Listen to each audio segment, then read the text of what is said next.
Aksi kejar-kejaran mewarnai razia pemerlu pelayanan kesejahteraan sosial di ibu kota.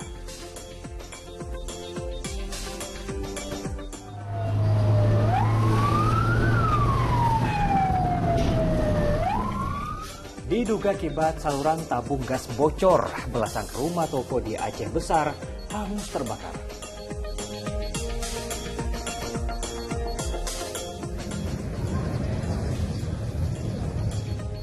Sesosok jasad perempuan ditemukan di dalam karung di bawah kolong tol Cibitung, Cilincing, Marunda, Jakarta Utara.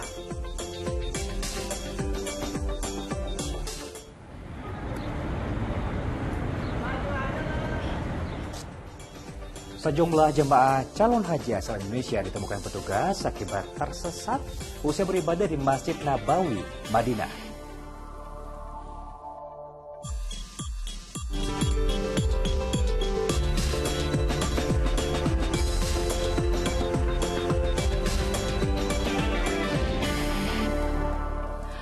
Halo, selamat pagi pemirsa. Senang sekali kita dapat kembali menyapa Anda dalam program Fokus Pagi ya, edisi hari ini Minggu 28 Mei 2023 bersama saya Jamie Darusman dan saya Sheila Purnama. Dalam 1,5 jam ke depan kami hadir dengan rangkaian informasi dan peristiwa terbaru yang berhasil dihimpun tim redaksi kami hingga dini hari tadi. Inilah Fokus Pagi selengkapnya. Kita ke informasi yang pertama. Pertengkaran dua kelompok pelajar ini kembali terjadi di Bekasi, Jawa Barat. Nah, akibat aksi itu, seorang pelajar mengalami luka di bagian kaki karena sabetan senjata tajam.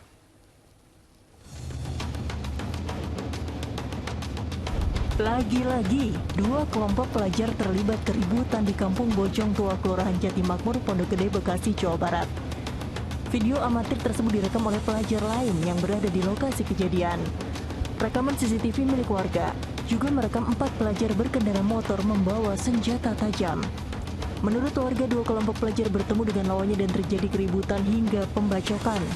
Akibat tindak kekerasan tersebut, seorang pelajar mengalami luka bacok di bagian kaki terkena sabetan senjata tajam.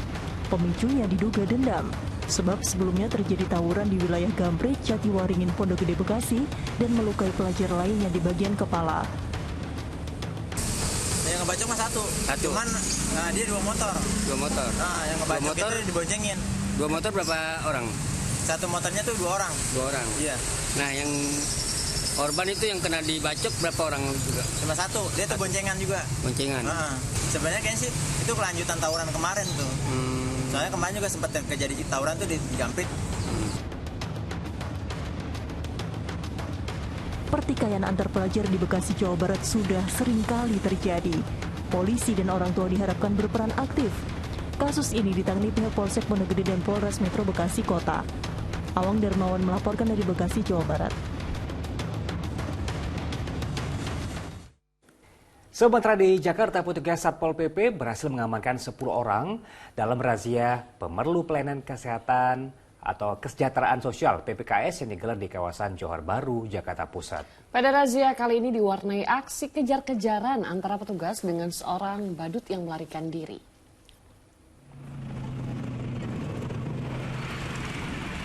Petugas Satuan Polisi Pamong Praja ini harus berlarian untuk mengamankan seorang badut jalanan yang kabur ke sebuah toko di kawasan Johar Baru, Jakarta Pusat. Dalam kondisi panik, badut jalanan tersebut berupaya bersembunyi dan melepas seluruh kostum badut yang dikenakannya, hingga kemudian kabur tanpa menggunakan sehelai baju.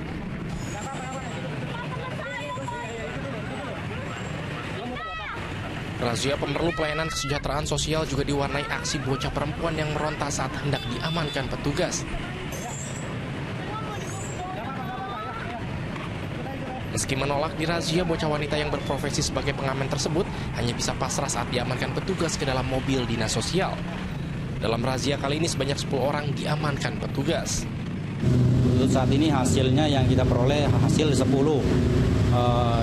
terdiri dari pengemis, manusia gerobak maupun gelandangan. Selanjutnya mereka akan kita serahkan ke Panti Sosial Kedoya untuk dibina. Razia PPKS ini akan rutin digelar guna menciptakan ketertiban umum serta estetika di ibu kota. Don Vito Samarta melaporkan dari Jakarta. Kita ke informasi lain pemirsa, belasan rumah toko di Aceh Besar Aceh ludes terbakar. Diduga sumber api berasal dari kebocoran saluran tabung gas yang bocor di salah satu toko.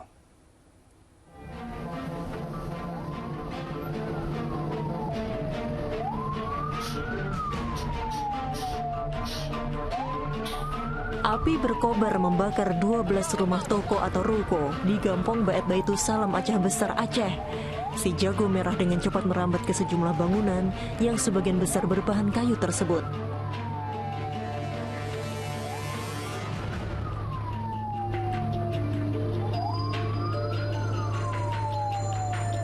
Asap membumbung tinggi, barang-barang yang ada di dalam ruko pun ikut terbakar. Masyarakat di Jalan Laksamana Malahayati berkerumun menyaksikan peristiwa kebakaran tersebut. Dugaan sementara kebakaran berasal dari kebocoran tabung gas salah satu toko. Itu bermula dari pergantian gas, terjadi percikan api sehingga membesar. Banyak beberapa tenda yang ada sekitar ini lebih kurang ini ada 12 pintu. Itu lebih kurang. Ada korban yang korbannya informasi dari pihak keluarga itu ada 3 orang yang tertidur di dalam, tapi kita belum bisa pastikan sebelum adanya pemadaman api yang sudah sukses, maksudnya sudah selesai pemadaman, nanti baru kita bisa lihat.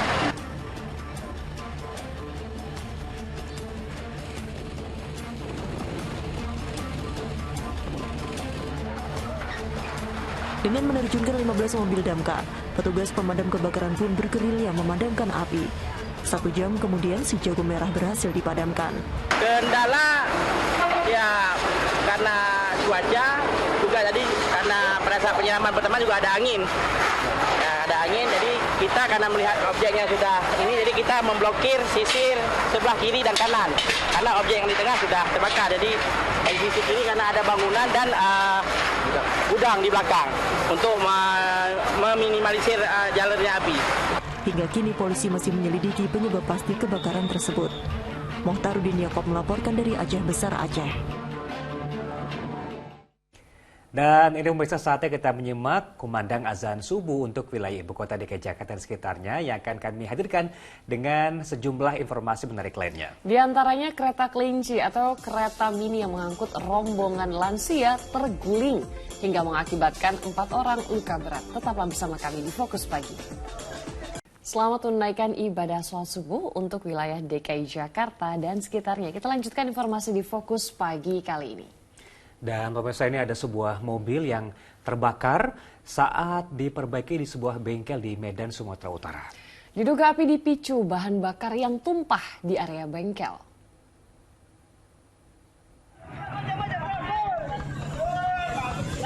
Kepanikan melanda para pekerja bengkel begitu sebuah mobil yang tengah menjalani perbaikan tiba-tiba terbakar.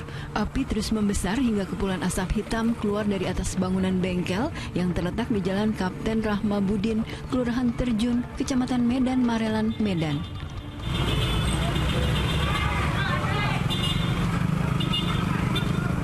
Api dipicu adanya tumpahan bahan bakar minyak dari mobil yang diduga akibat bocornya saringan bahan bakar. Tetesan BBM lalu mengenai api dupa di dekat mobil. Orang tua lagi servis saringan bahan bakar minyak. Pas pula ada tumpahan minyak itu kena dupa api Cina itu. Langsung terbakar ya, Bang? Langsung terbakar ya. Ini mobil lagi servis ya, Bang? Iya, servis. Masih kita selidiki, nanti ada pihak-pihak tertentu dari pemadam kebakaran untuk tim investigasi. Jadi belum tahu kronologisnya kenapa terjadi kebakaran. Jadi mobil itu lagi diservis tadi. Api akhirnya bisa dipadamkan setelah petugas bersama 4 mobil pemadam tiba di lokasi dan berjibaku selama sekitar setengah jam. Namun mobil telah hangus. Petugas Polsek Medan Labuan masih memeriksa sejumlah saksi yang merupakan para pekerja bengkel untuk memastikan penyebab kebakaran. Tidak ada korban jiwa dalam peristiwa ini, namun kerugian yang diakibatkan kebakaran ditaksir mencapai ratusan juta rupiah. Muhammad Hamdani melaporkan dari Medan, Sumatera Utara. Ditinggal penghuninya memberi makan ikan di kolam sebuah rumah panggung di Kabupaten Sidrap, Sulawesi Selatan hangus terbakar. Nah, besarnya kobaran api sempat membuat warga sekitar menjadi panik. Di rumahnya penguja. Capun kasihnya. Api tiba-tiba berkobar dari sebuah rumah panggung di Desa Kani, Kecamatan Maritanggai, Kabupaten Sidrap, Sabtu siang. Besarnya kobaran api mengejutkan warga sekitar. Sejumlah warga bahkan panik.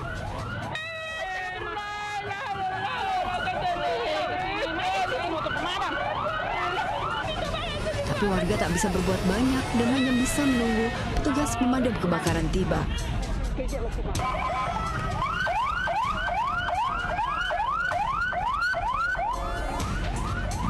Begitu tiba di lokasi, petugas pemadam kebakaran langsung berjibaku memadamkan api. Meski api bisa dipadamkan sebelum merembet ke bangunan lain, namun rumah panggung tersebut hangus terbakar. Penyebabnya Pak itu kemungkinan korslet listrik Pak. Saat kejadian bagaimana rumah ini Pak? Penghuninya lagi tidak ada di tempat Pak. Kosong Pak? Ya kosong, rumah kosong. Saat kejadian, penghuni rumah tengah ke kolam ikan untuk memberi makan. Beliau kan ada kolam di belakang. Iya. Ada kolam di belakang, terus pergi kasih makan ikan. Tapi katanya rumah ini kosong ya Bu? Enggak kosong. Meski tidak ada korban jiwa dalam kejadian tersebut, namun kerugian yang diderita pemilik rumah ditaksir mencapai ratusan juta rupiah. Suwardi Gata melaporkan dari Sidrap, Sulawesi Selatan.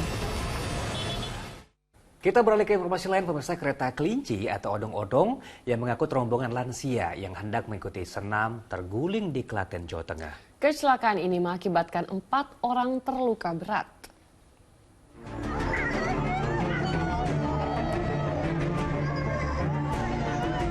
Ketegangan terjadi saat evakuasi 37 lansia yang jadi korban kecelakaan tergulingnya kereta kelinci atau kereta mini di desa Bogemayat, Klaten, Jawa Tengah, Sabtu pagi.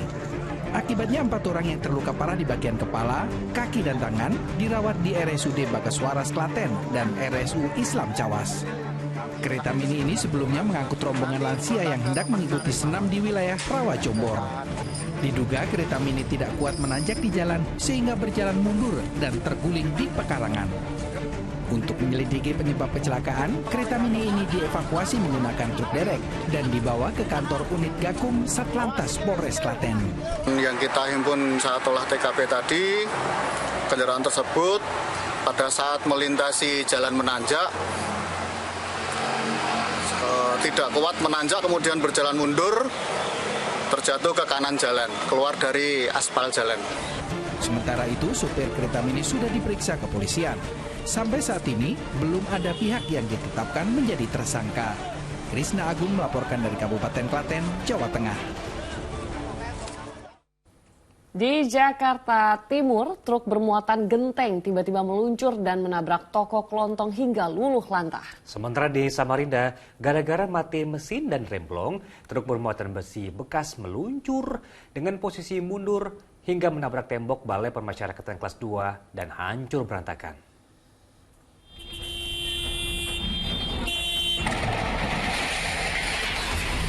Kerasnya hantaman truk yang meluncur mundur ini membuat tembok kantor Balai Pemasyarakatan kelas 2 Samarinda hancur. Tak hanya itu, 1 unit mobil yang terparkir di halaman kantor lapas rusak terkena hantaman muatan rongsokan besi bekas dan puing-puing tembok. Sedangkan supir truk yang terluka di bagian bibirnya mengklaim kecelakaan terjadi karena truk yang dikendarainya tiba-tiba mati mesin dan remnya tak berfungsi. Aman-aman aja Pak, malah baru servis kemarin itu servis semua itu tiba-tiba berangkat ini berservis semua itu Pak. Tiba-tiba mesinnya mati dari iya, udah mati, udah sampai atas lagi. Udah sampai atas? Sudah sampai atas.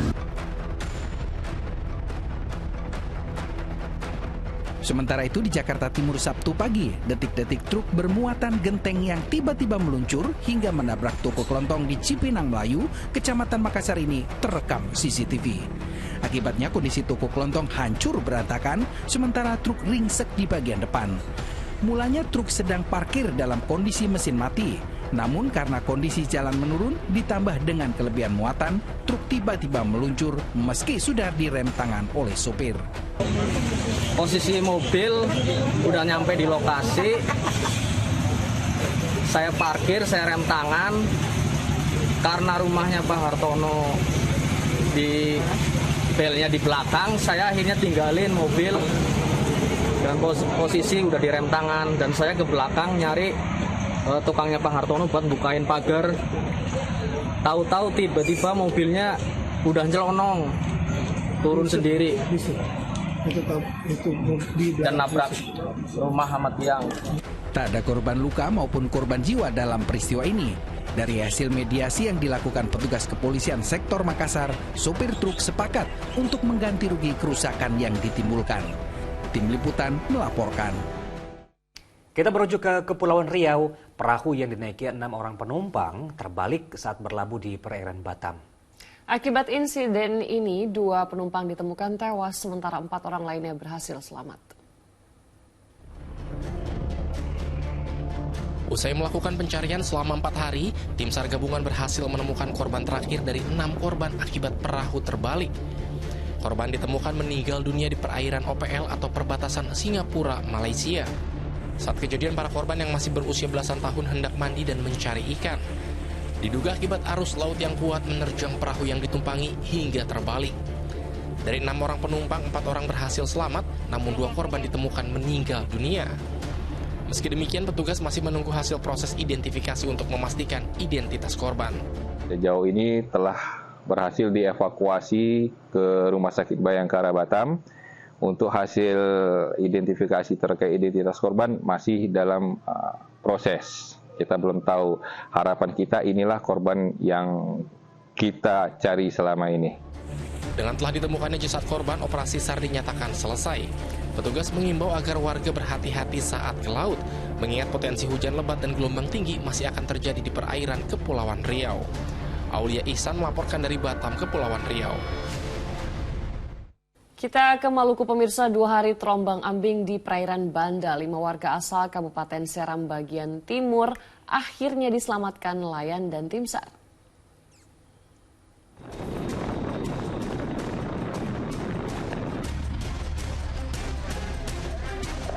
Terjangan gelombang tinggi yang terjadi di perairan Banda mengakibatkan kapal cepat yang ditumpangi 5 orang warga asal Pulau Gorom, Kabupaten Seram bagian timur, mati mesin dan terombang-ambing di laut.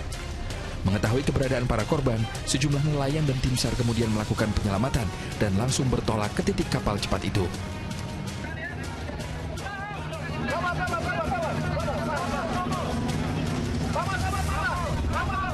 Setelah beberapa jam menyisir perairan Banda, tim SAR berhasil menemukan para korban Jumat sore dan langsung melakukan evakuasi. Meski dalam kondisi lemas, kelima penumpang itu dan ABK berhasil dievakuasi.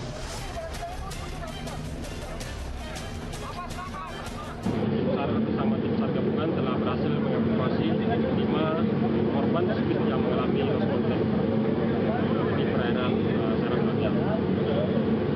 Dengan ditemukannya korban 5 kapal yang mengalami lost contact, operasi SAR dinyatakan. Semula kapal cepat itu bertolak dari Pulau Manawoka dengan tujuan Pulau Watubela, Kabupaten Seram bagian timur. Namun saat melintas di perairan Pulau Gorom, kapal diterjang ombak tinggi menyebabkan mesinnya mati. Johri Samaneri melaporkan dari Kabupaten Maluku Tengah, Provinsi Maluku Utara. Angin puting beliung yang melanda Kabupaten Lingga, Kepulauan Riau mengakibatkan sebuah bangunan kedai makanan atau kafe porak-poranda. Sementara angin puting beliung yang berlangsung di Laut Tebing Tanjung Balai Karimun, Kepulauan Riau pada Sabtu siang terekam video amatir.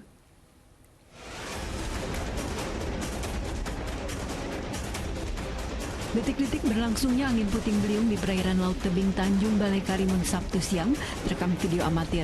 Putaran angin tampak jelas berputar-putar di atas lautan. Beruntung tidak dilaporkan adanya korban. Sementara di Kabupaten Lingga, sebuah kedai makan atau kafe di Pelabuhan Dabo Singkep roboh akibat diterjang angin puting beliung. Tidak dilaporkan adanya korban jiwa, namun kerugian ditaksir mencapai ratusan juta rupiah. Itu ada satu kafe yang berada di pelabuhan itu roboh akibat gelombang tinggi tadi malam. Dari perkiraan kita itu sekitar puluhan juta yang diperkirakan menjadi kerugian dari pihak pemilik. Pasca kejadian, aktivitas bongkar muat di sekitar lokasi robohnya kedai makan tidak terganggu. Terkait cuaca ekstrim yang kini tengah melanda, masyarakat diimbau untuk selalu waspada. Aulia Ihsan melaporkan dari Lingga, Kepulauan Riau. Diduga hilang kendali akibat mengantuk, sebuah truk tronton pengangkut pasir terguling di pinggir jalan Raya Narogong, Bogor, Jawa Barat. Akibat kecelakaan tersebut, sopir truk mengalami luka di bagian kepala dan kaki. Truk tronton pengangkut pasir yang mengarah dari Cilengsi menuju Citerep terguling di pinggir jalan Raya Narogong, Kelapa Nunggal, Bogor, Jawa Barat, Sabtu petang. Diduga pengemudi dalam kondisi mengantuk saat berkendara dengan kecepatan tinggi hingga truk yang ia kendalikan hilang kendali terperosok ke lubang galian. Beratnya muatan jadi penyebab pengemudi tak mampu mengendalikan kendaraannya hingga terguling. Pengendara truk naas ini bisa selamat. Ia hanya mengalami luka lecet pada bagian kepala dan juga kaki. Sedang evakuasi, koordinasi dengan pengurusnya, koordinasi dengan SPI, mungkin nanti menggunakan alat berat ataupun nanti muatan diturunkan dulu Pak. Nah, setelah diturunkan baru nanti evakuasi kendaraan tersebut nanti bisa diberdirikan lagi normal seperti nanti setelah. Berarti tidak ada korban. Berikutnya ada insiden kecelakaan lalu lintas di mana disebabkan oleh tumpahan solar bekas dari truk di Palu, Sulawesi Tengah yang membuat sejumlah pengendara motor akhirnya terjatuh dan terluka. Sopir truk sempat kabur saat kejadian. Kosong dan sudah. Rekaman video amatir warga memperlihatkan sejumlah pengendara motor terjatuh di Jalan Wahid Hashim, Kota Palu. Motor yang mereka tumpangi terjatuh usai terkena tumpahan solar bekas dari truk yang sebelumnya melintas. Ini kepala tadi. Bukan tinggi Pak tadi itu. Tidak, karena memang tumpahannya banyak. Rata-rata tidak laju, cuma tidak ada Pak, sempat melihat tadi itu truk. Apanya? Melihat melintas. Tidak ada. Memang sudah tertumpah. Akibat tumpahan solar ini, jalan setempat ditutup sementara hingga dibersihkan petugas pemadam kebakaran menggunakan air. Sementara sopir truk yang menjadi pemicu kecelakaan akibat adanya tumpahan solar berhasil diamankan polisi 1 jam kemudian. Penangkapan berkat petunjuk kamera CCTV milik warga yang memperlihatkan truk melintas membawa tumpahan solar. Sopir ditangkap saat bersembunyi di salah satu rumah warga di Kelurahan Lere, Kota Palu. Syamsuddin Tomponi melaporkan dari Palu, Sulawesi Tengah. Dan pemirsa, 2 tahun pemberlakuan tilang elektronik tidak membuat pelanggaran lalu lintas menjadi turun. Bahkan di beberapa tempat, masyarakat pengguna jalan hanya tertib jika ada kamera pemantau. Untuk itu Polri kembali menerapkan sanksi tilang manual di jalanan.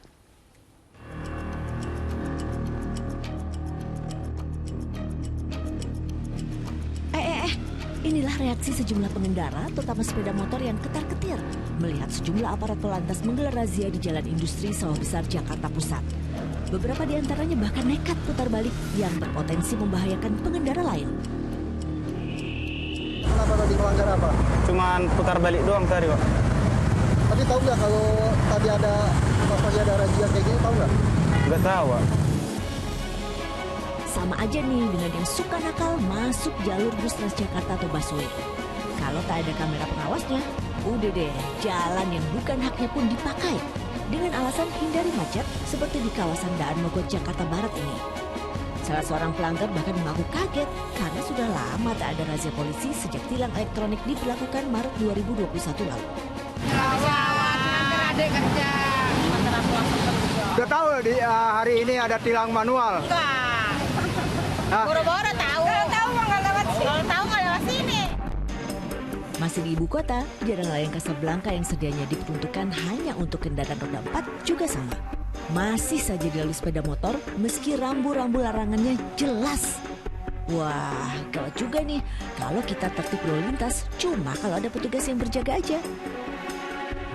Tak hanya di ibu kota, sanksi tilang manual juga sudah digelar aparat di sejumlah daerah seperti di Lampung Barat. Selain tak memakai helm dan tidak bawa SIM, beberapa pelanggaran lain karena surat kendaraan yang sudah tidak berlaku. Kami menyiapkan kalaupun ada kendaraan yang mati, sudah kita siapkan dari Dispendal Pajak dan kepolisian. Untuk pengendara yang melanggar, Bang, selain tindakan tilang, ada tindakan lain nggak, Bang? Sementara selain tindakan tilang, kita ada tindakan teguran. Razia atau tilang manual ini rupanya cukup efektif dalam menjerat para pelanggar lalu lintas yang tidak tertangkap kamera etle. Terbukti dalam 1 hingga 2 jam razia saja dapat menjaring lebih dari 50-an pelanggar lalu lintas. Tapi keberadaan tilang manual yang diaktifkan kembali ini bukan berarti menggeser pelaksanaan tilang elektronik ya. Pemasangan kamera etle malah akan terus dioptimalkan.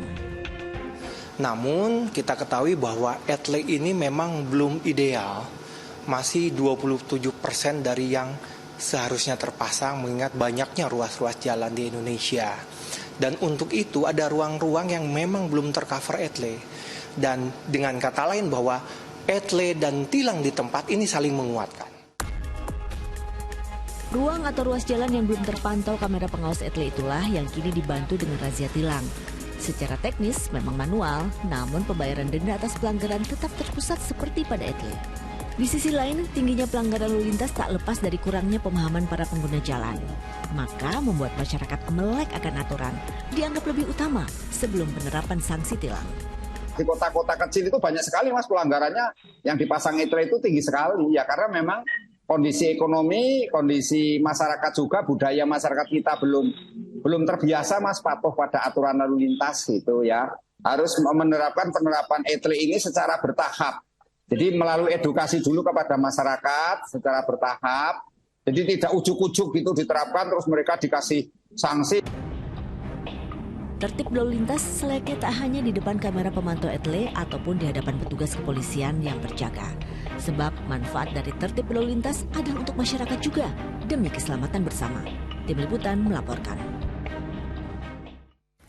Di informasi lain pemirsa, sesosok jasad perempuan ditemukan dalam karung di bawah kolong tol Cibitung Cilincing Marunda, Jakarta. Sesaat lagi bersama Jimmy Darusman, tetap bersama kami di Fokus Pagi.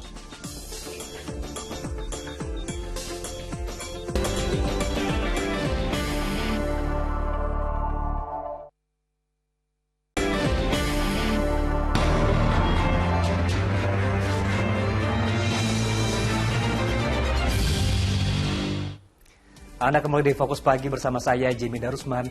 Pemirsa, Polres Sukoharjo, Jawa Tengah menemukan fakta baru dalam kasus temuan potongan tubuh manusia di 2 wilayah di Jawa Tengah, yakni temuan sebilah golok yang diduga digunakan pelaku untuk memutilasi korban. Sebelumnya polisi telah mengungkap identitas korban, yakni seorang pria warga Banjarsari, Solo.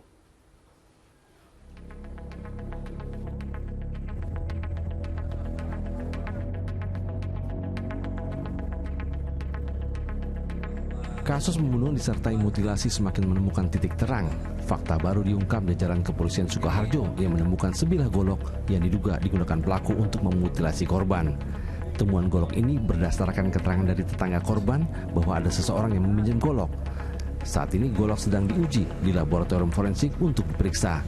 Sementara dari keterangan saksi, motif dugaan kasus mutilasi ini seputar cinta segitiga atau utang piutang. Masalah golok ataupun pisau yang kita temukan itu kita temukan dari hasil daripada saksi itu dipinjam seseorang dari tetangganya.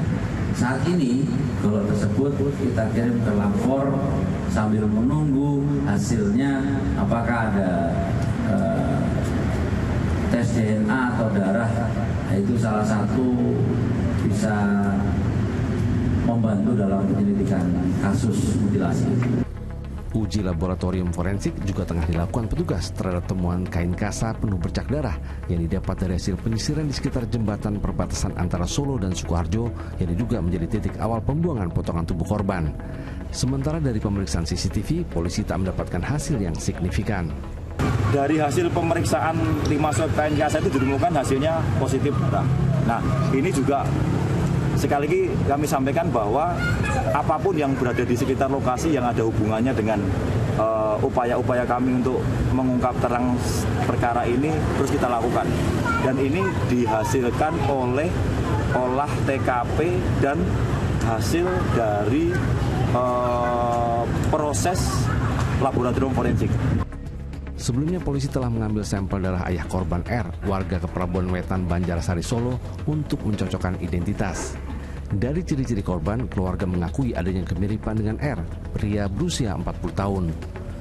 Masyarakat di Sukoharjo dan Solo selama sepekan terakhir digegerkan dengan penemuan sejumlah potongan tubuh manusia. Sebanyak 6 potongan tubuh itu ditemukan tercecer di sejumlah aliran sungai. Heri Prastio melaporkan dari Solo dan Sukoharjo, Jawa Tengah. Sementara di ibu kota, sesosok jasad perempuan ditemukan dalam karung di bawah kolong tol Cibitung, Cilincing, Marunda, Jakarta Utara. Dan dari hasil olah TKP sementara diduga jasad malang itu merupakan korban pembunuhan.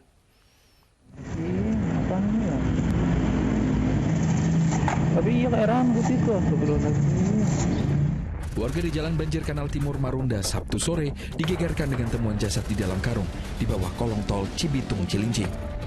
Jasad pertama kali ditemukan oleh seorang pemulung yang sedang mencari sampah di sekitar kolong jalan tol. Temuan tadi ada satu orang pemulung gitu, lagi nyari mulung, tiba-tiba nemuin karung, ada rambutnya gitu. Polisi yang tiba di lokasi langsung memasang garis polisi agar warga tidak mendekat selama proses penyelidikan. Sejumlah petugas identifikasi dan Inafis Polda Metro Jaya langsung melakukan olah TKP. Korban pembunuhan Pak Kapolres ya? Iya. Dari hasil penyelidikan tadi Pak, apa korban itu dibuang dari atas atau gimana Pak? Nah itu belum. Itu masih tahap penyelidikan. Berarti masih menunggu identifikasi dari aktor ya? Dua orang saksi telah dimintai keterangan oleh polisi untuk mengungkap penyebab kematian korban. Selanjutnya jasad telah dibawa ke Rumah Sakit Polri Kramat Jati untuk proses autopsi. Dari analisa awal kepolisian, jenazah wanita diduga korban pembunuhan karena ditemukan beberapa tanda kekerasan. Johan Teruna dan Triwibowo melaporkan dari Jakarta. Sementara dari kasus pembunuhan ibunda anggota DPR Bambang Hermanto, polisi masih mendalami motif pelaku menghabisi nyawa korban yang diduga dilatar belakangi sakit hati. Pelaku diketahui seorang asisten rumah tangga ART yang baru bekerja 2 pekan di rumah korban. Suasana duka masih menyelimuti kediaman Casih, ibunda anggota DPR Bambang Hermanto yang menjadi korban pembunuhan sadis yang diduga dilakukan asisten rumah tangganya. Keluarga mengapresiasi langkah cepat kepolisian yang dalam waktu kurang dari 24 jam berhasil menangkap pelaku di wilayah Bandung. Polisi masih mendalami keterangan pelaku yang mengaku sakit hati lantaran terus diperintah oleh wanita berusia 62 tahun itu untuk mengerjakan pekerjaan rumah. Dan dari hasil pemeriksaan saksi dan olah TKP, kami simpulkan bahwa terduga tersangka adalah atas nama inisial T. Jadi T ini adalah yang berprofesi sebagai orang yang disuruh bersih-bersih di dalam rumah korban. Sementara itu Bambang Hermanto, anggota dewan dari fraksi Partai Golkar, masih tampak terpukul atas kematian tragis ibundanya. Sejumlah kerabat tinggalkan politisi masih berdatangan turut berbelasungkawa datang ke rumah duka di Kecamatan Sukra, Kabupaten Indramayu Sabtu siang. Bambang tak menyangka ibundanya yang tinggal seorang diri harus menunggu ajal di tangan asisten rumah tangganya dalam keadaan tangan dan kaki terikat serta mulut disumpal kain. Saya nggak kenal malah, gitu kan. Cuman katanya ya sering diminta bantuan gitu kan, minta tolong untuk bersih-bersih gitu kan. Warga Indramayu atau mana? Saya dengar sih bukan orang orang sini, orang Bandung apa gimana gitu. Ya saya juga belum mendapat kepastian yang jelas. Sebelumnya Casini, ibu dari seorang anggota DPR Bambang Hermanto, ditemukan meninggal dunia tak wajar di rumahnya di wilayah Indramayu, Jawa Barat Rabu malam. Usai diautopsi di Rumah Sakit Bayangkara Indramayu, jasad korban kemudian dikebumikan. Maruli Habibi melaporkan dari Indramayu, Jawa Barat. Kita beralih ke kasus kriminal lainnya. Polisi membekuk 3 pemuda yang diduga melakukan 8 kali aksi pencurian sepeda motor di sekitar wilayah kota Makassar. Para pelaku dibekuk setelah polisi mengidentifikasi kawanan itu dari salah satu rekaman video kamera pengawas saat mereka beraksi.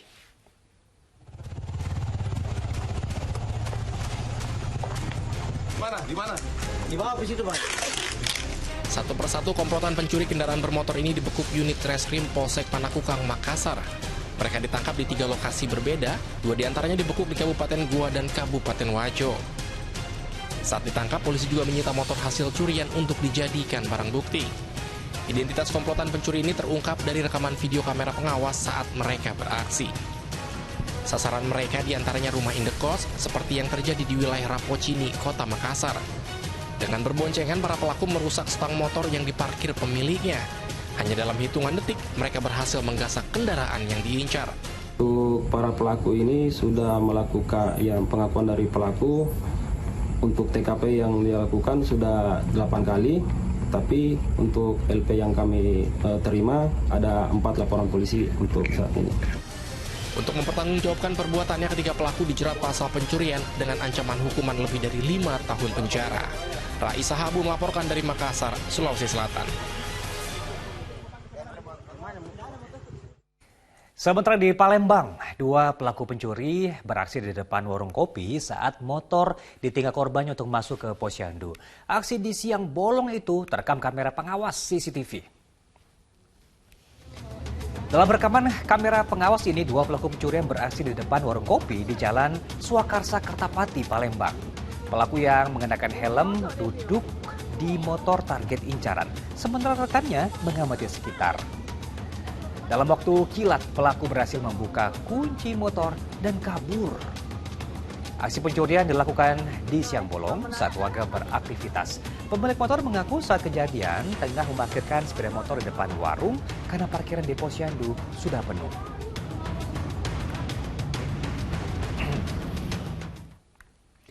Kita beralih ke informasi lain, pemirsa. Dendam kerap kali membuat pelakunya lupa akan sanksi hukum yang bisa menjerat. Seperti cerita ibu rumah tangga di Sidoarjo, Jawa Timur berikut ini. Dari tahun 2017, seorang ibu rumah tangga kerap kali membuang sampah dan tinja di depan rumah tetangganya.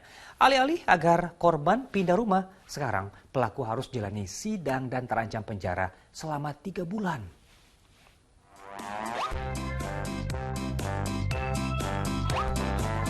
Entah apa yang ada di pikiran ibu rumah tangga di desa Jogosatru, Sidoarjo, Jawa Timur yang satu ini. Ibu ini rupanya nggak sadar kalau aksinya terekam kamera CCTV. Ya, ibu rumah tangga bernama Mas Ria terekam kamera melempar air seni, tinja, dan sampah ke rumah tetangganya bernama Winarti.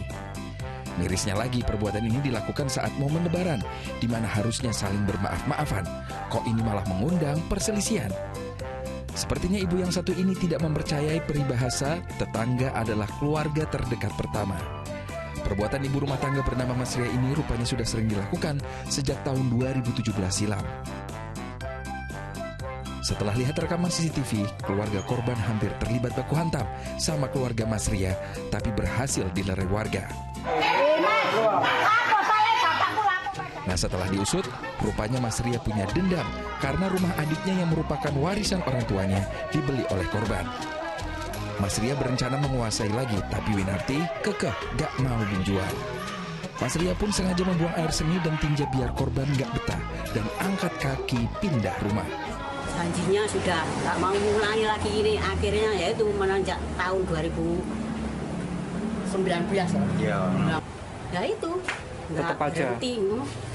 Perbuatannya tetap seperti itu. Terus sekarang tambah nemen. Karena udah nggak sanggup sama perbuatan Mas Ria, Winarti akhirnya lapor ke polisi dengan ngasih rekaman CCTV sebagai barang bukti. Akhirnya si pelaku penyiraman air seni ke rumah tetangga Mas Ria menjalani pemeriksaan. Mas Ria juga akan diperiksa oleh psikiater untuk diketahui kondisi kejiwaannya. Nanti tindakan dari polisi Polsek Sukodono akan membawa yang bersangkutan untuk dilakukan pemeriksaan kejiwaan. Karena apa? Karena yang bersangkutan sudah melakukan dari tahun 2017 sampai sekarang, sehingga kita perlu minta keterangan ahli jiwanya. Upaya mediasi atau mendamaikan keduanya sempat ditempuh pihak kecamatan. Namun Winarti memastikan gak akan lagi menempuh jalan damai karena pintu maafnya yang kesekian kali dibalas perbuatan serupa berulang-ulang. Kini atas perbuatannya, Mas Ria yang sudah ditetapkan sebagai tersangka akan menjalani sidang di Pengadilan Negeri Sidoarjo pada Rabu 31 Mei. Sidang ini rencananya akan terbuka untuk umum. Mas Ria dijerat Perda nomor 10 tahun 2013 tindak pidana ringan pasal 8 ayat 1 huruf C dengan ancaman denda paling banyak 50 juta rupiah atau kurungan penjara selama 3 bulan.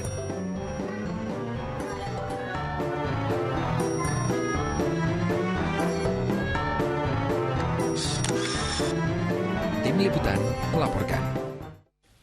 Baik, kita beralih ke informasi lain. Seorang pria di Kabupaten Pringsewu, Lampung tega hamili anak kandungnya. Perbuatan tersangka terungkap setelah salah seorang kerabat curiga dengan perubahan tubuh korban. Belakangan diketahui jika wanita 21 tahun itu telah hamil 8 bulan. Pria berinisial KM ini jalani pemeriksaan di Polres Pringsewu Sabtu siang setelah diamankan warga karena perbuatan yang tidak terpuji yang dilakukannya. Sebelumnya warga di Kecamatan Sukoharjo menangkap tersangka karena diketahui telah menghamili anaknya yang berusia 21 tahun. Perbuatan tersangka terungkap setelah salah seorang keluarga curiga dengan perubahan fisik yang dialami korban. Setelah dipaksa, korban kemudian menceritakan telah disetubui oleh KM. Baik, berdasarkan yang sudah diamankan, kami lakukan pemeriksaan kepada inisial KM dan didapat dari hasil keterangan bahwa KM ini mempunyai anak kandung inisial HJ yang dimana berdasarkan pengakuan KM sudah 4 kali dilakukan persetubuhan yang dilakukan di. Berikutnya, tak kalah miris di mana polisi membekuk 5 dari 10 pelaku pemerkosaan terhadap remaja perempuan. Ini para pelaku terdiri dari oknum guru, tokoh pemuda hingga oknum kepala desa. 5 pria ini digelandang polisi karena memperkosa seorang remaja perempuan di Parigi Mutong, Sulawesi Tengah. Terungkapnya kasus ini berawal dari laporan orang tua korban. Selama bekerja di rumah adat desa Taliabu, korban gadis berusia 16 tahun itu sering diperkosa para pelaku. Modusnya mereka mengiming-imingi korban dengan memberikan sejumlah uang, pakaian, makanan hingga telepon seluler. Kini korban jalani perawatan di rumah sakit. Kelima tersangka dijerat dengan pasal pemerkosaan serta Undang-Undang Perlindungan Anak. Polisi juga masih memburu 5 pelaku lain yang masih buron. Dari 5 pelaku ada yang merupakan oknum daripada kepala desa dengan inisial HR ya, yang sudah kita lakukan penahanan. Kita jeda lagi sejenak, sejumlah informasi penting dan menarik lain masih akan hadir usai pariwara. Di antaranya ada seekor anak kucing yang terjebak di dalam saluran air kawasan Kemayoran, Jakarta hingga harus dievakuasi petugas. Informasi lengkapnya usai jeda. Ada pidangnya, Pak.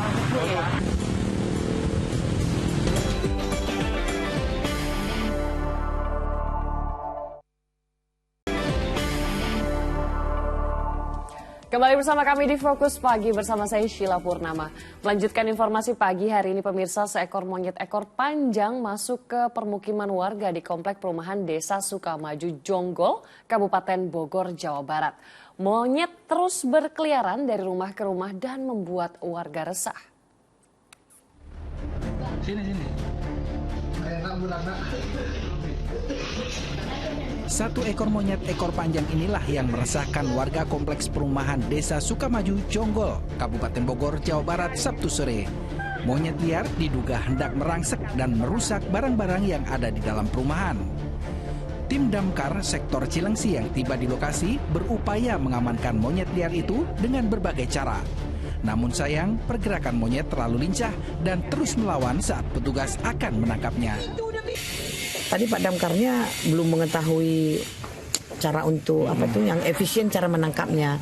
Baru diambil jala alat gitu. Alatnya. Iya, alatnya mungkin seadanya langsung diambil sama Pak Damkar. Alatnya ya udah sampailah ke seberang ini rumah. Nah, udah sampai seberang di rumah langsung ke sana, udah nggak ketangkap lagi gitu. Karena khawatir bisa menyerang penduduk, terutama anak-anak, warga berharap monyet liar itu bisa segera ditangkap petugas. Asep Solihin melaporkan dari Kabupaten Bogor, Jawa Barat. Sementara itu dari Sulawesi Selatan, seekor sapi milik warga di Kabupaten Maros terperosok ke sumur sedalam 11 meter. Proses evakuasi yang dilakukan oleh petugas damkar berlangsung dramatis. Di mana cari? Di mana Wayu? Di Muluna. Bentar dulu. Iya, inilah aksi tim Animal Rescue Dinas Pemadam Kebakaran yang sedang berusaha mengevakuasi seekor sapi dari dalam sumur di Maros, Sulawesi Selatan pada Sabtu malam. Petugas sempat kesulitan mengangkat sapi tersebut. Selain karena diameter sumur yang kecil, sapi juga terus meronta. Setelah 40 menit berjibaku, petugas akhirnya berhasil mengangkat sapi dari sumur dengan menggunakan tali karmantel. Peristiwa ini pertama kali diketahui oleh pemilik sapi yang hendak memasukkan hewan ternaknya ke dalam kandang. Diduga sapi yang sengaja dibebas liarkan oleh pemiliknya ini terperosok ke sumur saat hendak mencari makan. Itu awalnya itu bagaimana itu Pak dia sapi itu? Awalnya ini sapi ini yang baru dibeli oleh yang punya. Mungkin dia belum tahu situasi dan kondisi di situ. Dia terjatuh dalam sumur. Sumurnya itu mungkin yang sumur tidak terpakai. Ke dalam sumur. Pemirsa, seekor anak kucing terjebak di dalam saluran air di kawasan Kemayoran, Jakarta Pusat. Upaya penyelamatan sempat terkendala karena kondisi lubang gorong-gorong yang cukup dalam dan sempit.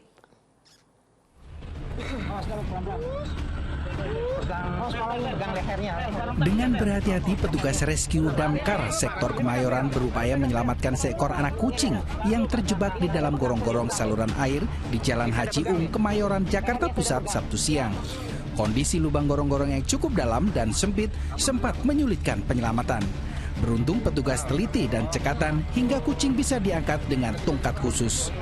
Kita menggunakan tongsis karena kendala lumayan dalam dan lubang lumayan sempit. Jadi kita tanpa merusak atau membongkar celah beton yang ada di bawah. Sementara itu kondisi anak kucing sehat meski terjebak cukup lama. Lantaran tak berpemilik, anak kucing kemudian kembali dilepas liarkan di area sekitar. Don Vito Samarta melaporkan dari Jakarta. Kita ke informasi lain pemirsa, aksi saling rampas ini mewarnai penyaluran bantuan ribuan karung beras di Kota Makassar, Sulawesi Selatan. Saat akan dibagikan, bantuan ketahanan pangan yang akan disalurkan itu langsung diperebutkan warga hingga ratusan warga yang berhak menerima justru tidak mendapatkan haknya.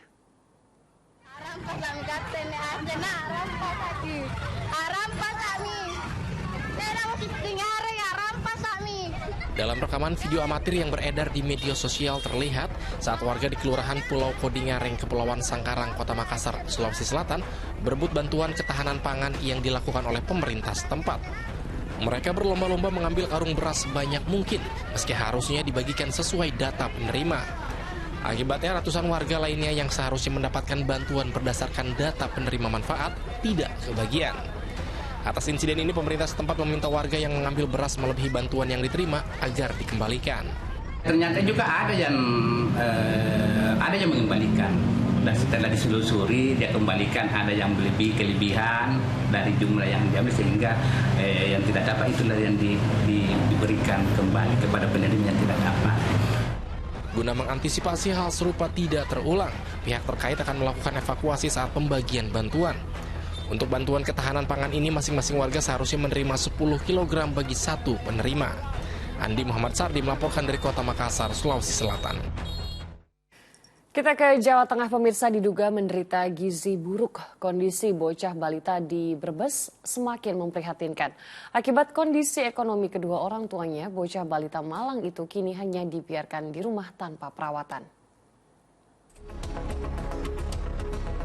Nasib malang dialami bocah balita bernama Cynthia Rizky Azalia, anak pasangan suami istri Isfandi dan Lina Handayani. Warga desa Kaligangsa, Wetan, Brebes, Jawa Tengah ini hanya bisa pasrah melihat buah hatinya tergolek lemah di tempat tidur. Diduga akibat menderita gizi buruk atau stunting, kondisi balita ini makin memprihatinkan. Bobot Azalia yang berusia 3 tahun ini hanya 5 kg. Padahal berat badan normal balita seusianya mencapai 10 kg. Azalia dinyatakan gizi buruk saat berusia 2 tahun 5 bulan dan sempat dirawat di rumah sakit. Inginnya saya, Mas, anak saya normal kembali gitu. Kakinya seperti dulu lagi, bisa normal, bisa ketawa lagi, bisa berbicara, bisa makan dari mulut lagi, dia stabil lagi. Cuma inginnya saya seperti itu, Mas. Anak saya tumbuh besar seperti anak-anak yang lain, tumbuh sehat.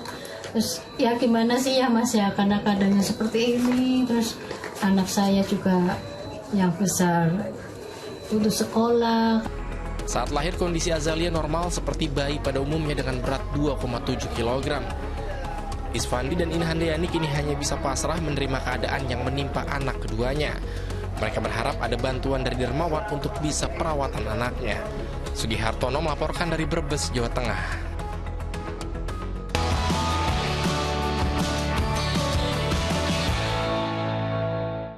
Dari info pasar, harga ayam potong di sejumlah pasar tradisional di Kabupaten Semarang, Jawa Tengah alami penurunan meski harganya masih tergolong tinggi. Tingginya harga daging ayam diduga akibat stok ayam potong yang mulai menipis. Pedagang dan pembeli ayam potong di pasar tradisional Suruh, Kabupaten Semarang, Jawa Tengah masih mengeluhkan harga ayam potong yang mencapai Rp37.000 per kilogramnya. Meski mengalami penurunan sejak 3 hari terakhir, namun harga daging ayam masih dinilai mahal. Kondisi ini tentunya dikeluhkan para pembeli yang memilih mengurangi mengonsumsi daging ayam. Bagi para pedagang warung makan, mereka harus memperkecil ukuran daging ayam yang dijual agar masih bisa mendapat untung tanpa harus menaikkan harga makanan. Oh, berarti tetap dikurangi ya, Mbak ya? Nah, kalau nggak dikurangi nanti akan rugi atau gimana, Pak? Apa nanti daging ayamnya potongannya kecil-kecil atau gimana? Kecil-kecil. Saya potong sedikit, dikurangi sedikit. Berarti dikurangi sedikit ya, Mbak ya? Tepat sebulan kenaikan harga telur, warga di Kota Makassar, Sulawesi Selatan memilih beralih ke telur bebek meski sedikit lebih mahal. Sebagian masyarakat bahkan memburu telur pecah, seperti yang terpantau di Pasar Modern Terong, Bontoala, Kota Makassar, Sulawesi Selatan. Harganya, ini beda-beda tipis, jadi orang lari ke sana. Berapa memang peraknya telur bebek? Harga telur bebek sekarang 60.000. 60.000. Kalau telur ayam ras itu? Telur ras kan 57. Oh, jadi orang beralih ke telur bebek karena beda tipis harganya? Iya. Beda sedikit harganya, baru lebih bagus kok, lebih bagus anunya. Iya, kualitasnya. Untuk harga telur ayam saat ini terus mengalami kenaikan di tingkat pengecer hingga menembus angka Rp58.000 per raknya.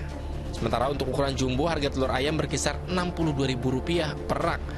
Tidak jauh berbeda dengan harga telur bebek yang dibanderol Rp60.000 per raknya. Tim Liputan melaporkan. Sementara itu melimpahnya pasokan ikan dari nelayan membuat harga ikan di Banda Aceh menurun tajam. Sedangkan di Ambon, Maluku, dampak cuaca buruk membuat harga ikan segar melonjak dan warga beralih memburu ikan beku. Cuaca buruk yang melanda perairan Maluku berdampak terhadap penjualan ikan segar di Pasar Ikan Arumbai Mardika di Ambon. Pasokan ikan dari nelayan yang berkurang membuat harga ikan segar pun melambung dan kurang diminati warga. Seperti harga ikan cakalang yang sebelumnya dijual Rp25.000, kini dijual Rp50.000 per ekor ukuran 1 kg. Alhasil warga pun kini mulai beralih ke ikan beku lantaran harganya yang lebih murah. Harga ikan segar kan beda, harganya tidak lain. Karena ikan segar kan ikan mahal harganya. Kalau ikan begini kan jumlahnya murah. Jadi lebih memilih jualan ikan ini ya? Iya. Kenapa tuh, Bang? Karena cuma ketemu jual. Sementara itu harga ikan di tempat pelelangan ikan Lampulo Banda Aceh menurun. Hal ini terjadi lantaran hasil tangkapan ikan nelayan yang begitu melimpah. Harga rata-rata ikan turun antara Rp5.000 hingga Rp15.000 per kilogram. Seperti harga ikan tongkol yang sebelumnya Rp25.000 per kilogram, kini dijual Rp20.000 per kilogram. Sedangkan ikan tuna yang sempat dijual Rp45.000 per kilogram, kini turun menjadi Rp35.000 per kilogram.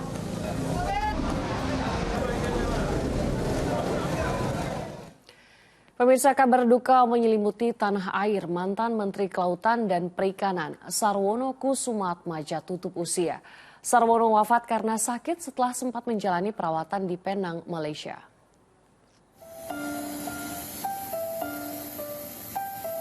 Jenazah mendiang Sarwono Kusumaatmadja tiba di tanah air melalui Terminal Kargo Bandara Soekarno-Hatta, Tangerang, Banten pada Sabtu sore. Jenazah didampingi oleh putra pertamanya Reza Asari Kusumaatmadja untuk kemudian langsung dibawa ke rumah duka. Kami bersyukur atas penghargaan yang diberikan oleh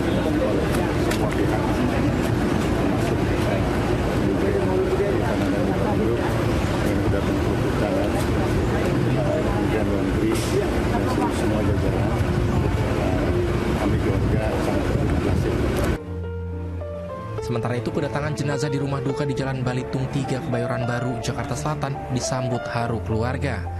Karangan bunga dan ucapan bela sungkawa terus berdatangan, termasuk kiriman dari Presiden Joko Widodo. Selain itu, sejumlah tokoh dan pejabat juga berdatangan ke rumah duka hingga Sabtu malam. Mulai dari mantan Wakil Presiden Budiono, Ketua MPR RI Bambang Susatyo, serta Abu Rizal Bakri hadir untuk memberikan penghormatan terakhir. Beberapa tahun terakhir beliau membantu saya di kantor Wapres, sangat bagus, memberikan masukan-masukan pada saya. Saya terima kasih sekali. Semoga kita doakan perjalanannya lancar dan Sarwono Kusumaatmadja merupakan mantan menteri era Presiden Soeharto dan Presiden Gus Dur. Semasa hidupnya, ia pernah menjabat sejumlah posisi penting di pemerintahan, seperti Menteri Kelautan dan Perikanan, Menteri Negara Lingkungan Hidup, dan Menteri Pendayagunaan Aparatur Negara. Almarhum tutup usia pada umur 79 tahun di Penang, Malaysia, setelah didiagnosa mengidap penyakit kanker paru-paru. Jenazah Sarwono rencananya akan dimakamkan di pemakaman San Diego Hills pada hari Minggu ini. Tim Liputan melaporkan. Pemirsa, lupa jalan ke pemondokan sejumlah jamaah haji asal Indonesia ditemukan tersesat. Informasi selengkapnya kami hadirkan usai jeda, tetap di Fokus Pagi.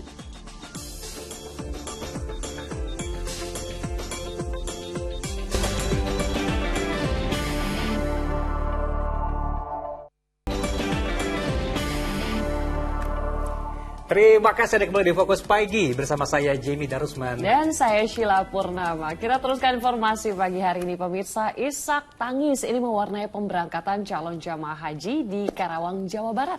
Nah, sementara di Jogja, seorang remaja berusia 18 tahun menjadi calon haji termuda yang siap berangkat ke Tanah Suci, Arab Saudi.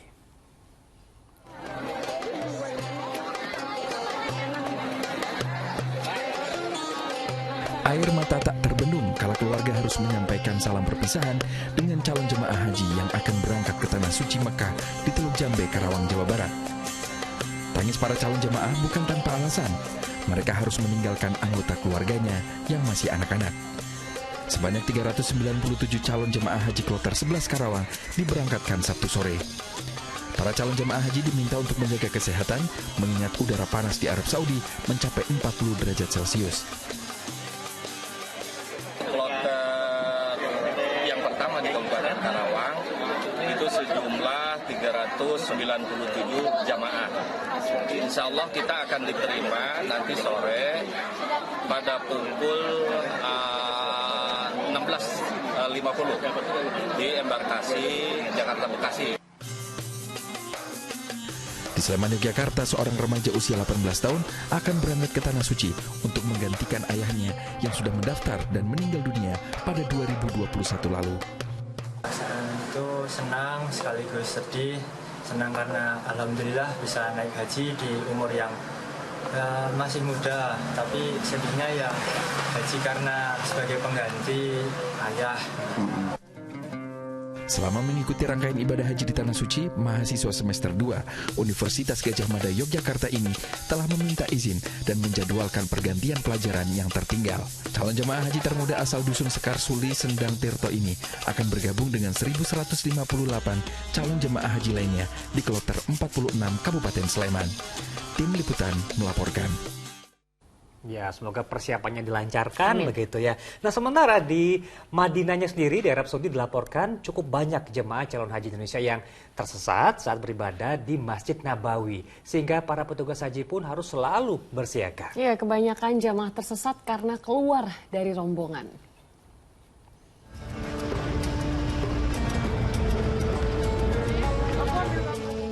Suasana di sekitar Masjid Nabawi Madinah kian ramai didatangi para jemaah calon haji dari berbagai negara. Seiring kian ramainya para tamu Allah ini, banyak pula didapati jemaah calon haji yang tersesat saat mengikuti ibadah Arba'i atau melaksanaan 40 waktu sholat fardu di Masjid Nabawi. Mujito salah satunya. Jemaah calon haji asal Blitar, Jawa Timur ini kebingungan mencari hotel tempatnya menginap. Beruntung pria berusia 73 tahun ini bertemu petugas penyelenggara ibadah haji atau PPIH. Dari data identitas diri yang melekat pada gelang dan kartu, Mujito bisa diantarkan kembali ke tempatnya menginap. Baru pulang dari masjid Terus? Pisah dari teman-teman. Oh, terus Bapak lupa hotelnya? Ya. Oh, akhirnya Bapak bagaimana? Saya tanya, Bapak kesasar gitu. Dari pantauan sejak hari Jumat, ratusan jemaah calon haji Indonesia tersesat, rata-rata lupa nama hotel dan jalan menuju hotel. Agak kebingungan setelah melaksanakan ibadah sholat di Masjid Nabawi untuk kembali ke hotelnya masing-masing. Jadi mereka akibat ya itu tadi lupa untuk jalan pulang dan nama hotelnya. Bahkan dari beberapa kasus ditemukan jamaah lupa nama hotel bahkan nomor kamarnya. Para jemaah calon haji diharapkan selalu membawa identitas diri, terutama data kloter dan embarkasi, agar memudahkan petugas melacak tempat penginapan. Anton Bahtiar Rifai melaporkan dari Madinah, Arab Saudi. Pemirsa, salah satu tempat di Madinah, Arab Saudi yang kerap dikunjungi para jamaah calon haji adalah Masjid Al-Ghumamah. Nah, di masjid itu Nabi Muhammad SAW pernah melaksanakan sholat meminta hujan saat kota Madinah dilanda kemarau panjang dan doanya dikabulkan.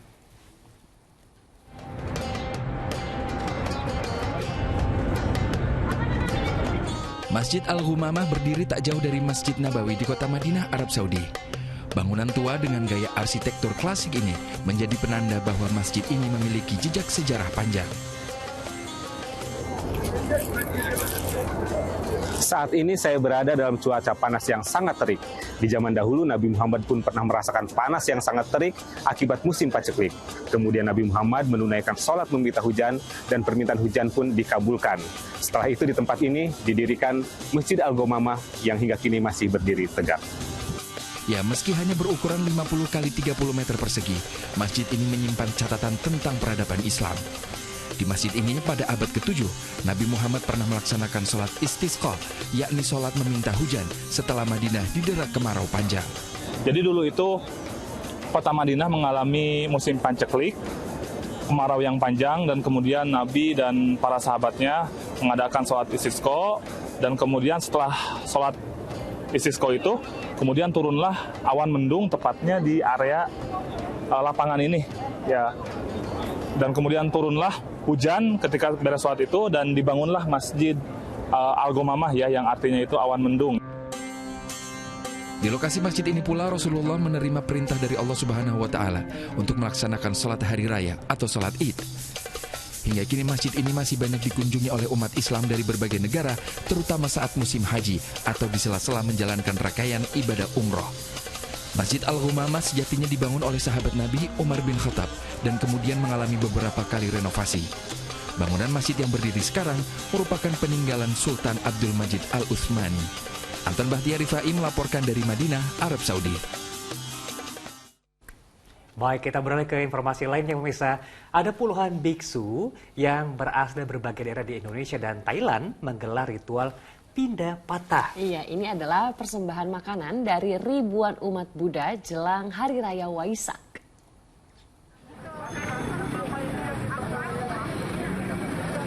Ribuan warga berjejer panjang untuk mengikuti ritual pindah patah di sepanjang Jalan Imam Bonjol dan Tanah Gocap, Tangerang, Banten.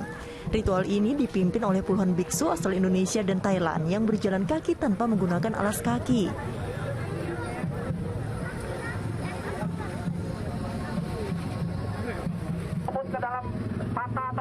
44 biksu ini langsung menyapa dan menerima persembahan umat Buddha berupa pangan seperti makanan ringan, makanan siap saji, sandang, dan obat-obatan yang dimasukkan ke periuk.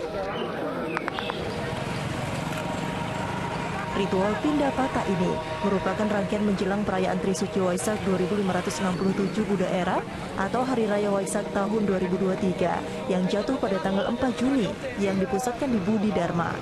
Mereka lalu menggelar doa bersama dan bersih-bersih Vihara Budi Vardana di Karawaci, Kota Tangerang.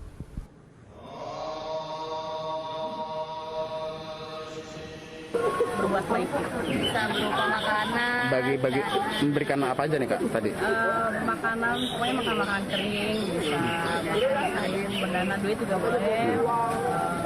Minuman, tapi minuman kemasan. Dengan harapan gimana Kak?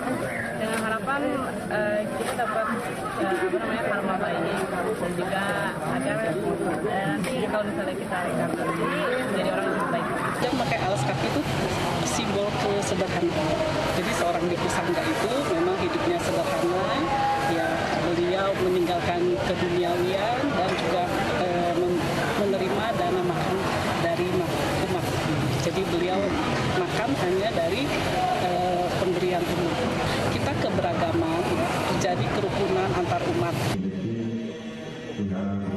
Diharapkan ritual pindah patah menjelang perayaan Waisak tahun 2023 ini bisa membawa berkah dan kebaikan untuk umat Buddha, serta menjaga kerukunan antar umat beragama. Taufik Saleh melaporkan dari Tangerang, Banten.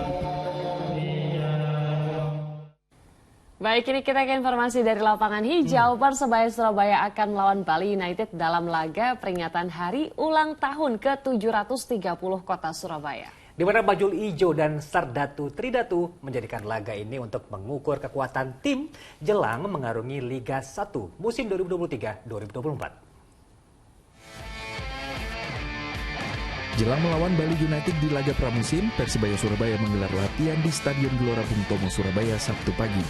Seluruh pemain mengikuti latihan termasuk penyerang anyar Ferdinand Sinaga. Striker asal Brazil, Paulo Victor, yang baru tiba pada Jumat juga langsung turut berlatih.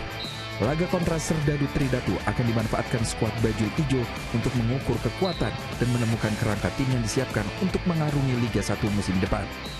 Meski hanya uji coba, pelatih Aji Santoso tetap meminta anak asuhnya tampil serius. Seluruh pemain akan mendapatkan kesempatan bermain untuk mengetahui perkembangan pemain selama latihan. Memang bukan tujuan yang utama menang, tetapi saya juga ingin menang untuk pertandingan. Meskipun saya lebih akan melihat bagaimana sejauh mana perkembangan anak-anak baik fisik maupun cara bermain yang ingin saya inginkan di kompetisi nanti, saya tetap ingin dari kemenangan. Sementara itu Bali United juga sudah mematangkan latihan taktik dan fisik dalam 2 pekan terakhir. 3 pemain baru juga turut berlatih jelang lawan Persebaya, yaitu kiper Adilson Maringga, gelandang Tegar Infantri Sukamto, dan penyerang Taufik Hidayat. Pelatih Bali United Stefano Kugura juga menjadikan laga lawan The Green Force untuk menentukan komposisi tim jelang Liga 1 2023-2024. Digelar di Stadion Gelora Bung Tomo, laga Persebaya melawan Bali United akan tayang live di Indosiar dan video hari Minggu jam 3 sore waktu Indonesia Barat. Tim Liputan melaporkan. Baik, dari sepak bola kita beralih ke bulu tangkis ya, di mana Indonesia memastikan 1 tempat di partai final Malaysia Masters 2023. Keberhasilan ini didapat oleh Gregoria Mariska Tunjung yang sukses kalahkan tunggal putri India.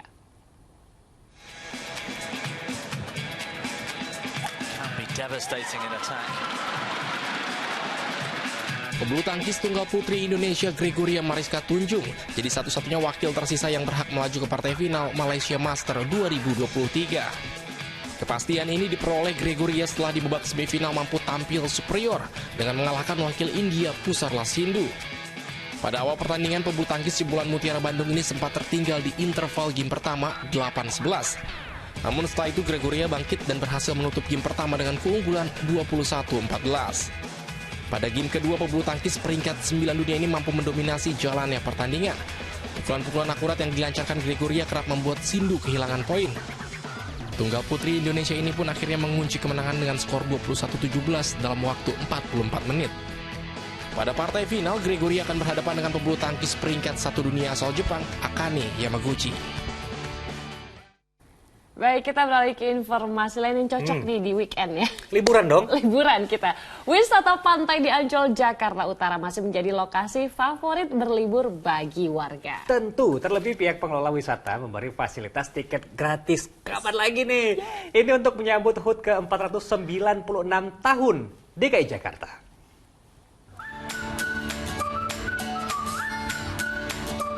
Berada di ibu kota, kawasan wisata di Ancol, Jakarta Utara masih jadi lokasi favorit bagi wisatawan.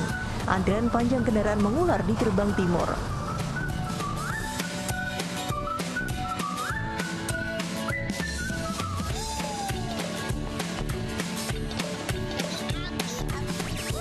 Kawasan pantai pun diburu oleh warga, mulai dari orang tua, remaja hingga anak-anak.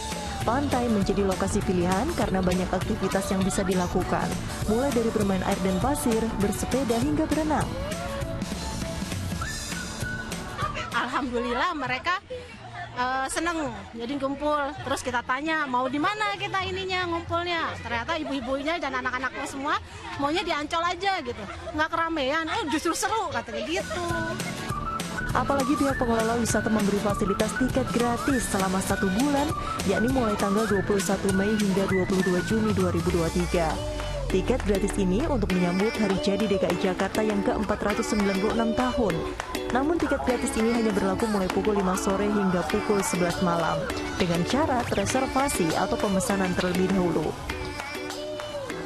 Kami memberikan program tiket gratis masuk Ancol sore hari yang berlaku mulai dari jam 5 sore hingga jam 11 malam.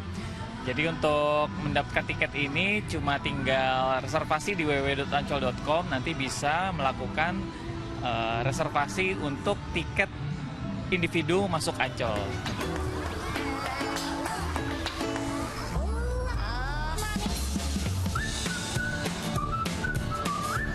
Meskipun tiket gratis ini baru berlaku pada sore hari, namun sejak pagi kawasan Ancol sudah ramai oleh para pengunjung. Nah, saya udah pakai vest karena saya mau nyewa kano untuk berkeliling-keliling di Pantai Ancol. Kalau untuk pagi sampai siang hari ini, tiket masuk ke Ancol ini masih sama ya, tetap bayar. Tapi kalau untuk mau tiket gratis, Anda bisa masuk ke Ancol mulai dari jam 5 sore hingga jam 11 malam. Dari Jakarta, Tiarisa dan Rocky Ardan melaporkan. Kita beralih ke informasi lain pemirsa. Ribuan karangan bunga ucapan duka yang sempat dikirim untuk mendiang Eril, putra Gubernur Jawa Barat, diolah jadi karya seni. Iya, ini hasil daur ulang. Papan bunga itu pun dipamerkan dalam acara peringatan setahun berpulangnya Eril.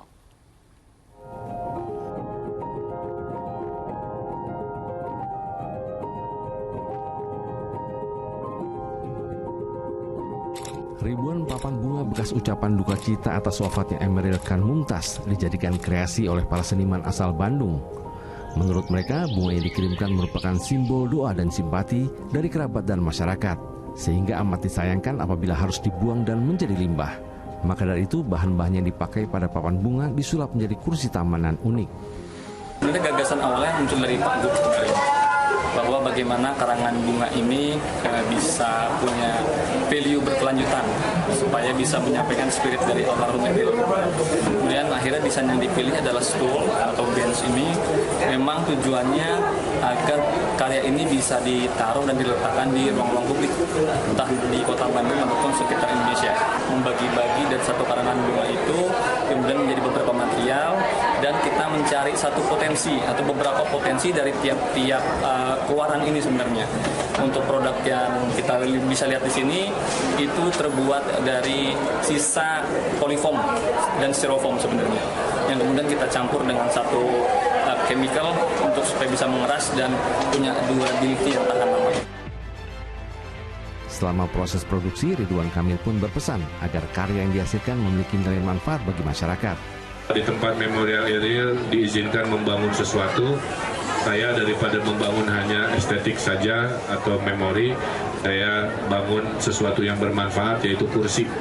Dan kursinya akan terbuat dari daur ulang karangan bunga yang kita simpan, kita kumpulkan oleh seniman Bandung, dijadikan desain yang luar biasa, berbentuk kursi, bangku, dan akan dibantu oleh Eiger yang kebetulan punya toko di Swiss. Jadi mungkin saya akan berkunjung ke sana juga untuk memberikan semangat, membuktikan walaupun kita tidak ada, kebaikannya itu masih terus ngalir aja. Salah satunya menjadi baku di sana kira-kira. Hasil daur ulang papan bunga tersebut pun dipamerkan dalam acara peringatan setahun berpulangnya Eril di Gor Saparua, Kota Bandung, serta melibatkan sejumlah mahasiswa seni rupa dari 3 universitas di Bandung. Tim Liputan melaporkan.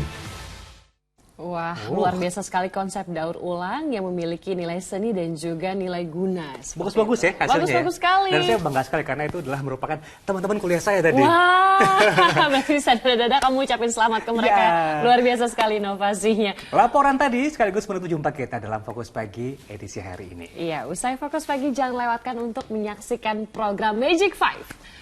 Mewakili tim redaksi dan kerabat kerja yang bertugas pagi hari ini, saya Sheila Purnama. Dan saya Jimmy Darusman, kami berdua pamit undur diri. Selamat pagi, selamat berpekan ya. Yes, dan jaga kesehatan. Sampai jumpa. Sampai jumpa.